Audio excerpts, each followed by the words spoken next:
이 아침에 나눌 하나님의 말씀은 요한복음 20장 4절에서 10절까지 말씀입니다. 요한복음 20장 4절에서 10절까지 말씀, 우리 함께 말씀을 읽습니다. 둘이 같이 다름질하더니 그 다른 제자가 베드로보다 더 빨리 달려가서 먼저 무덤에 이르러 구부려 세마포 놓인 것을 보았으나 들어가지는 아니하였더니 시몬 베드로는 따라와서 무덤에 들어가 보니 세마포가 놓였고 또 머리를 쌌던 수건은 세마포와 함께 놓이지 않고 딴 곳에 쌌던 대로 놓여 있더라. 그때야 무덤에 먼저 갔던 그 다른 제자도 들어가 보고 믿더라. 그들은 성경에 그가 죽은 자 가운데서 다시 살아나야 하리라 하신 말씀을 아직 알지 못하더라. 이에 두 제자가 자기들의 집으로 돌아가니라. 아멘. 기도드리겠습니다. 하나님 아버지, 이 아침에도 주의 전에 우리를 불러주시고 예배하게 하시니 감사합니다. 우리 일평생 우리를 구원하신 예수 그리스도를 예배하며 섬기게 하시고 또 저 영원한 나라에 가 영원토록 하나님을 섬기는 복된 삶이 되게 하시니 감사합니다. 예배 가운데 우리에게 말씀하시고 예배를 통하여 우리에게 새 힘을 공급해 주시고 예배하는 가운데에 하나님의 임재와 하나님의 살아계심이 증거되고 선포되도록 하나님과 함께하는 우리의 삶이 되게 하여 주시옵소서. 이 아침에 말씀을 나눌 때에 성령 하나님 함께하여 주시옵소서. 우리 구주 예수 그리스도의 이름으로 기도드립니다. 아멘. 요한복음 20장 4절에 둘이 같이 다름질하더니 그 다른 제자가 베드로보다 더 빨리 달려가서 먼저 무덤에 이르러 라고 기록됩니다. 막달라 마리아가 무덤에 갔을 때에 그 무덤을 막고 있던 돌이 옮겨졌다라는 이 장면을 보고 베드로와 요한에게 달려와서 말하고 이제 그들은 무덤을 향하여 다름질합니다.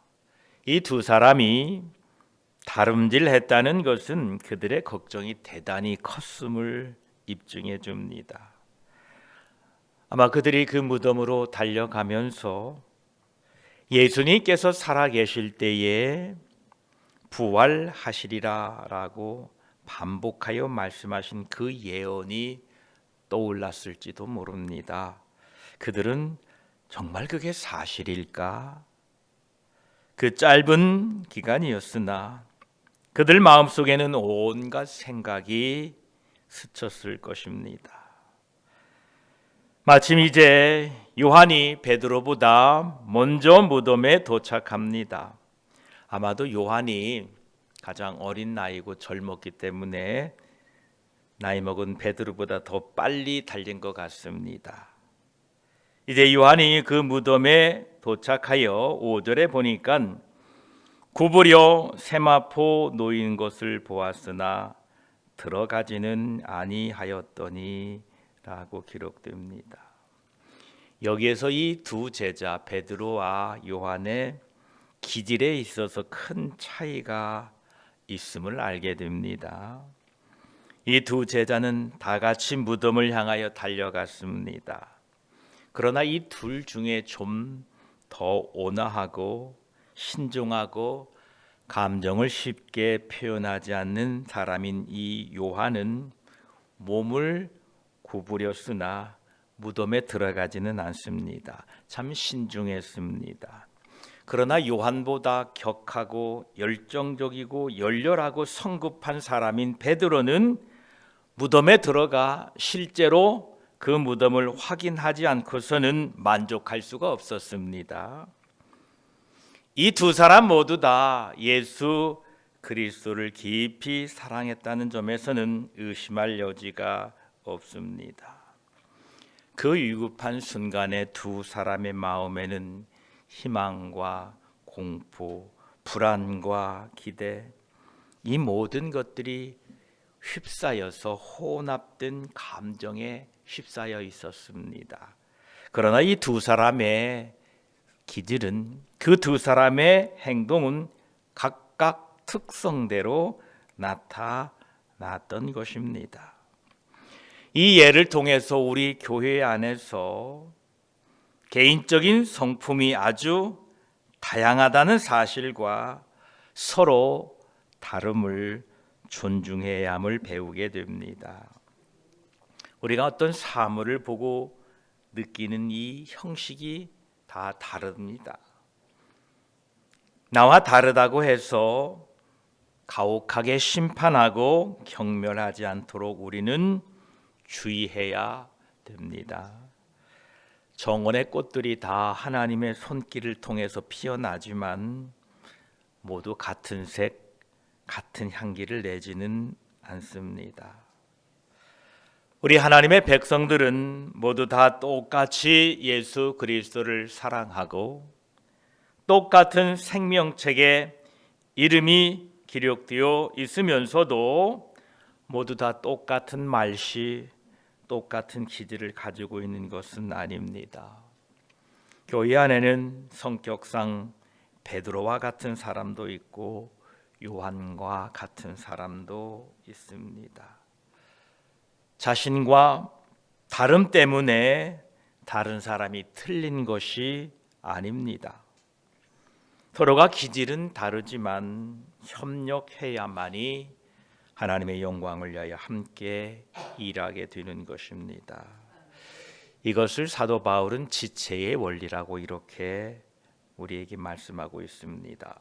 고린도전서 12장 21절에 눈이 손도로 내가 너를 쓸데없다 하거나 또한 머리가 발더러 내가 너를 쓸데없다 하지 못하리라 이렇게 말씀하십니다.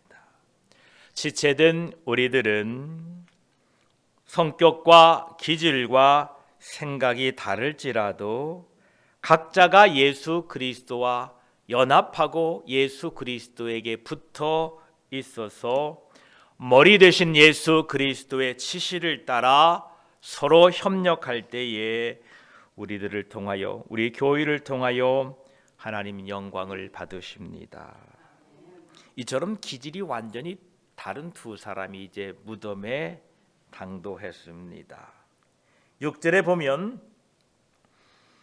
시몬 베드로는 따라와서 무덤에 들어가 보니 세마포가 놓였고 7절에는 또 머리를 쌌던 수건은 세마포와 함께 놓이지 않고 딴 곳에 쌌던 대로 놓여 있더라 이렇게 기록되고 있습니다.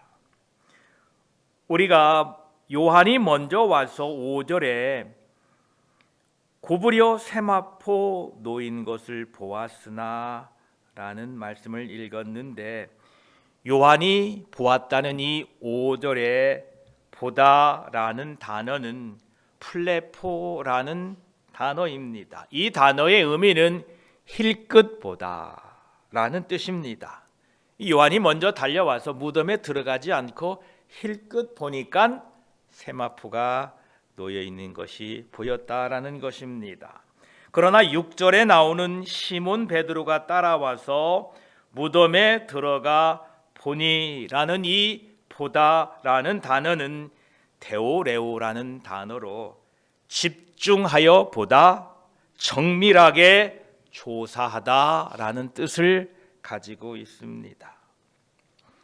이 6절에 이런 단어를 사용하신 성령님의 의도는 명백합니다. 성령 하나님께서는 빈 무덤 안의 상태가 신중하고 침착하게 처리되었다는 이 명백한 증거들을 베드로가 무덤에 들어가 발견했음을 알려주시고자 하기 위하여 그 말, 그 단어를 사용하신 것입니다.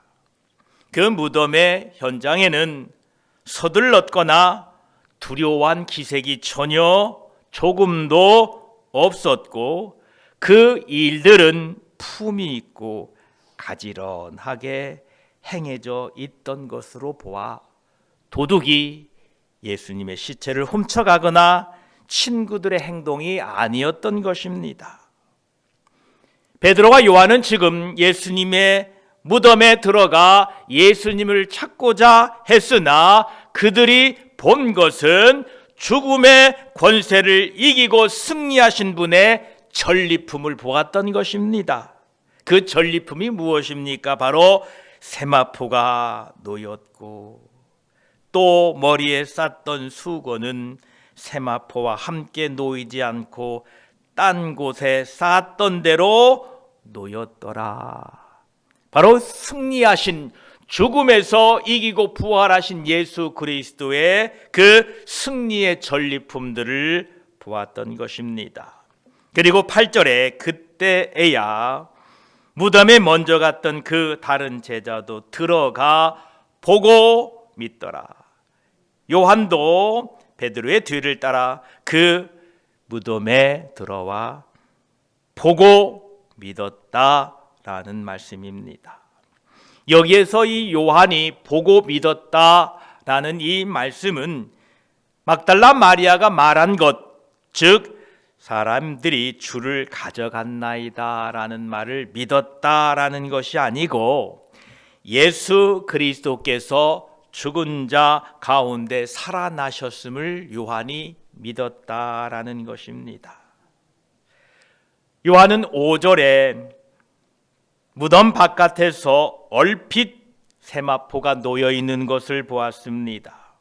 그러나 이 요한은 예수님의 무덤에 이제 안쪽으로 들어와서 세마포가 놓였고 또 머리를 쌌던 수건은 세마포와 함께 놓이지 않고 딴 곳에 쌌던 대로 놓여 있는 것을 보았습니다.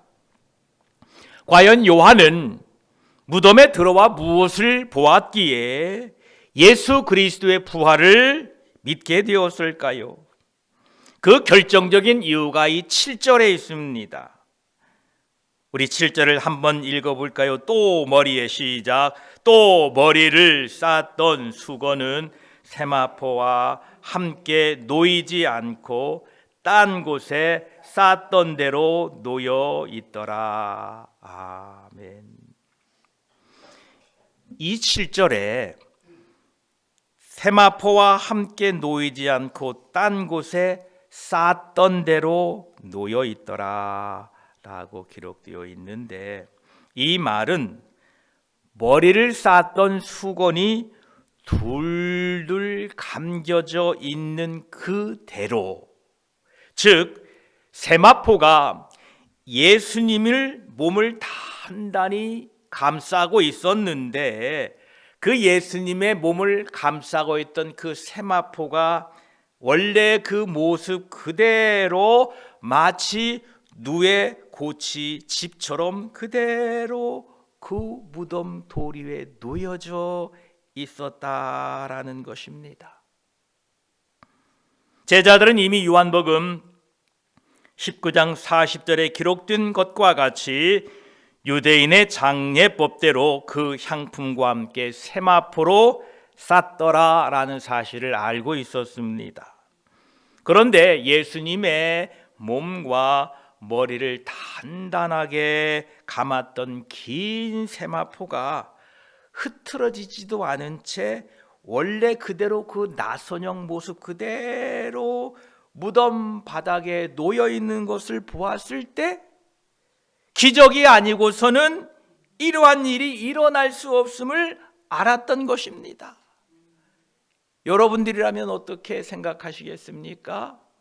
예수님의 무덤을 찾아갔는데 무덤에 들어가 보니 예수님을 묻고 있던 그 세마포가 원형 그대로 바닥에 놓여 있는데 안에는 아무것도 없다라고 생각해 보세요. 여러분의 생각은 어떻게 들겠습니까? 이게 무슨 일인가? 와, 예수님이 말씀하신 것처럼 살아나셨구나 라고 믿게 될 것입니다. 그렇습니다. 예수님의 몸은 무덤에서 없어졌고 세마포만 남아 있습니다. 그리고 그 세마포가 남아 있는 세마포가 놓여진 상태를 미루어 보건대 예수님은 그것을 풀지 않고 그대로 빠져나가신 것입니다. 친구들이 시체를 옮겨갔다면 세마포를 풀지 않고 그대로 옮겼을 것입니다. 만약 원수들이 그렇게 했더라면 세마포를 풀어 가지런히 놓고 가야 할 이유가 전혀 없습니다. 이것을 미루어 보아 그것은 신중하고 계획적인 일이었음을 알 수 있습니다. 따라서 요한은 유일한 결론, 예수님이 생전에 말씀하신 것처럼 예수 그리스도께서 부활하셨다는 결론에 이를 수밖에 없었습니다. 그래서 무덤에 들어갔던 그 다른 제자도 들어가 보고 예수 그리스도의 부활을 믿게 되었던 것입니다. 9절에 보니까 그런데 가로를 치고 9절에 이 말이 나옵니다.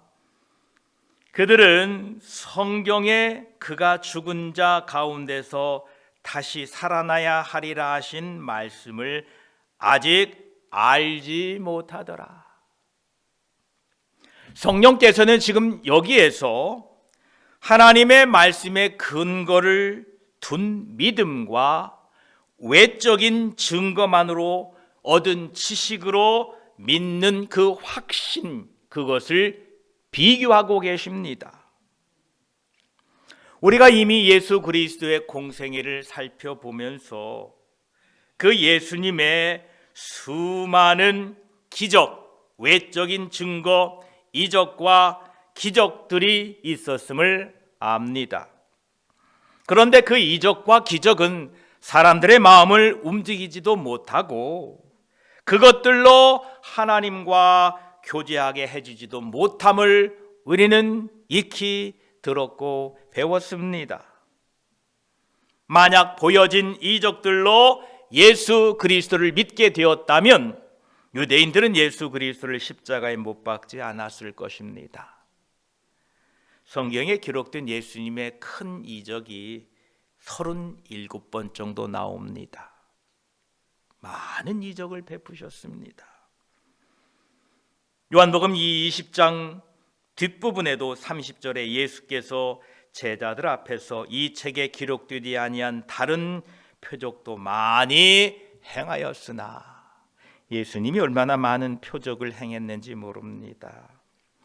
그 표적을 믿고 그 표적을 보고 예수님을 믿었다면 수많은 사람들이 예수 그리스도를 믿게 되었을 것입니다. 그러나 그 표적과 외적인 증거들로는 예수 그리스도를 영접하기가 어렵다라는 것입니다. 오직 성령으로 말미암아 기록된 말씀을 통하여 예수 그리스도를 믿게 된다라는 사실입니다. 비록 그들이 외적인 증거를 베드로와 요한이 가지고 있었으나 그들은 성경에 그가 죽은 자 가운데서 다시 살아나리라 하신 말씀을 아직 알지 못하였다라고 말씀하십니다. 우리에게 말씀을 통하여 성령 하나님께서 예수 그리스도를 믿게 하신 것을 참으로 감사하게 여기고 그 믿음을 소중하게 여기시기를 바랍니다. 유대 그 땅에 수많은 기적을 보고도, 그 놀라운 이적을 보고도 많은 사람들이 믿지 않았으나 성령 하나님께서 하나님의 말씀을 우리에게 비춰주시고 보여주셔서 예수 그리스도를 영접하게 하신 그 사랑과 은혜를 이 아침에 찬양합니다. 그 외적인 증거들로 예수 그리스도가 부활하셨을 것이다 라는 이 사실을 보았던, 체험했던 두 제자의 결론이 어떻게 되었느냐. 10절에 보니까 이에 두 제자가 자기들의 집으로 돌아가니라. 여기에서 우리는 이런 외적인 증거, 외적인 현상만으로 믿는 것이 얼마나 무기력한지를 다시 한번 명백하게 보여줍니다. 여러분, 어디에 가서 뭐 큰 은혜 받고 왔다고 펄쩍펄쩍 뛰다가 얼마 안 돼서 그냥 옛날로 돌아가 버리는 경우를 우리는 얼마나 많이 보았습니까? 아니, 저 같으면 그 증거를 보고는 집에 안 돌아가지요. 예수님이 살아났다고 외치지요 라고 하시겠지만 그렇지 않습니다. 여러분, 우리 눈에 보이는 우리 외적인 그 어떤 이적과 기적은 우리를 놀라게 할 수는 있고 우리를 잠시 생각하게 할 수는 있으나 우리의 심령을 변화시키지는 못합니다. 여러분, 성령께서 내 마음의 말씀을 통하여 감동 주실 때에만이 우리는 참 변화가 일어나고 우리는 참 능력을 힘입을 수 있다는 사실을 꼭 기억하시고, 어디에 가서 이적이 있고 기적이 있다고 거기 쫓아다니지 마시고 늘 말씀을 붙들고 성령 안에서 그 말씀을 통하여 힘을 얻고 지혜를 얻기를 주의 이름으로 축복합니다. 그들은 그 놀라운 외적인 증거를 보았음에도 불구하고 하나님의 말씀에 기록된 바와 같이 그것을 완전히 깨닫지 못했다라고 기록되고 있습니다. 오늘 또 이 하루 우리 눈에 보이는 것이 아니라 성령 하나님을 통하여 말씀을 따라 굳게 붙들고 살아가는 하루 되시기를 축복합니다. 기도드리겠습니다. 하나님, 베드로와 요한이 막달라 마리아의 무덤에서 돌이 옮겨졌다는 그 소식을 듣고 무덤으로 달려갑니다. 과연 달려가 보니 무덤에 돌이 옮겨졌고 요한이 보니 세마포가 놓여 있었습니다. 베드로가 무덤에 들어가 보니 과연 세마포가 놓였고 또 머리를 쌌던 수건은 세마포와 함께 놓이지 않고 딴 곳에 쌓았던 대로 놓여 있었습니다. 그때야 무덤에 먼저 갔던 요한도 들어가 보고 믿게 되었다라고 합니다. 감사합니다. 그 부활의 현장, 그 다시 살아나신 그 현장에는 예수님의 승리의 전리품들이 놓여 있었습니다. 마치 예수님이 그 안에서 갑자기 사라지신 것과 같이 세마포는 그대로 그 모습을, 그 형태를 유지하고 있는데 예수님은 그곳에 계시지 않았습니다. 이 증거들을 통하여 예수 그리스도가 부활하신 것을 분명히 우리에게 보여주고 계십니다. 그러나 그들은 성경에 그가 죽은 자 가운데서 다시 살아나야 하리라 하신 말씀을 아직 알지 못하였다라고 말씀하십니다. 그리고 그 증거를 보았음에도 결국 그들은 자기 집으로 돌아가 버렸다고 합니다. 주님, 우리 눈에 아무 증거 아니 보여도 믿음만을 가지고서 성령 하나님의 도우심으로 말씀을 붙들고 사는 우리들이 되게 하여 주시옵소서. 우리 눈에 증거가 보이지 않더라도 성령 하나님의 도우심을 통하여 말씀하실 때에 그 말씀 붙들고 살아가는 우리 모두가 되게 하셔서 말씀대로 말씀의 약속을 다 이루어가는 우리 삶이 되게 하여 주시고 성령 하나님의 도우심으로 우리 주 예수 그리스도의 말씀을 믿고 주님을 기다리는 복된 우리의 삶이 되게 하여 주시옵소서. 오늘도 성령 하나님 우리를 가르쳐 주시고 보여지는 것이 아니라 믿음으로 하루 살아가도록 도와주시옵소서. 감사드리며 우리 믿음의 근원이 되시는 우리 구주 예수 그리스도의 이름으로 기도드립니다. 아멘.